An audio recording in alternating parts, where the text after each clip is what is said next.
আমাকেও যদি এক বিন্দু পরিমাণে লজ্জা শরম থাকতো তাহলে হয়তো আমরা বাংলাদেশে খেলা দেখতাম না, কিন্তু আমাকে আসলে লজ্জা শরম নাই। এই জন্য আমি সহ আপনারা সকলেই খেলা দেন, বাংলাদেশের খেলা দেন না। আরে ভাই, দেশ স্মরণ করতে পারলো না। কার খেলা দেখে মনে হয়েছে যে এরা টি-20 ম্যাচ খেলতে নামছে? ইন্ডিয়ার বিপক্ষে এটা যে ওয়ার্ল্ড কাপ ম্যাচ, একটা প্রায় 200 রানের কাছাকাছি ম্যাচ। এই ম্যাচটা মানে তারা ওরা জিততে নামছে। এটা কোনো খেলা খেলছে?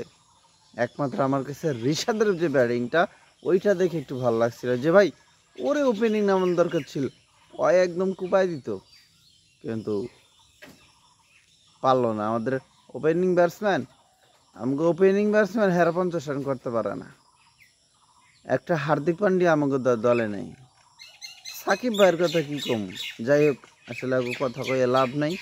সাকিব মাহমুদুল্লাহ বিশ্বকাপ, শেষ বিশ্বকাপ। এখন তোরা বুড়া হয়ে গেছে, অনেকে এখন বুড়া হয়ে গেছে ভাই। বুড়া হোক, থুরা হোক, চ্যাংরা হোক আর জোয়ান হোক, বিশ্বকাপ খেলতে নামছে, ক্রিকেট খেলতে নামছে দিন কথা। আসল কথা হইতেছে যে ওরা তো ক্রিকেট খেলতে নামছে, যেই হোক না কেন, দলের যারাই থাকুক না কেন। এই কি খেলা বেলা শুরু করছে, যাই হোক, ওরা তো ক্রিকেট খেলতে নামছে। ইন্টারন্যাশনাল ম্যাচে যেহেতু নামছে খেলতে, সেহেতু তো ওইভাবেই খেলতে হইব। একটা প্লেয়ারের খেলা দেখে মনে হয়েছে যে আমরা জিততে নামছি। খুব কষ্ট পাইছি, হতাশ হয়েছি, হতাশ।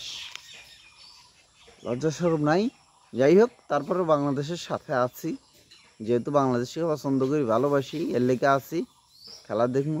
আর সামনে আর একটা ম্যাচ আছে, ওই ম্যাচটা অন্তপক্ষে ভাই আমরা ওই ম্যাচটা জিততে চাই। ওই ম্যাচটা হারায় দেন না আপনারা।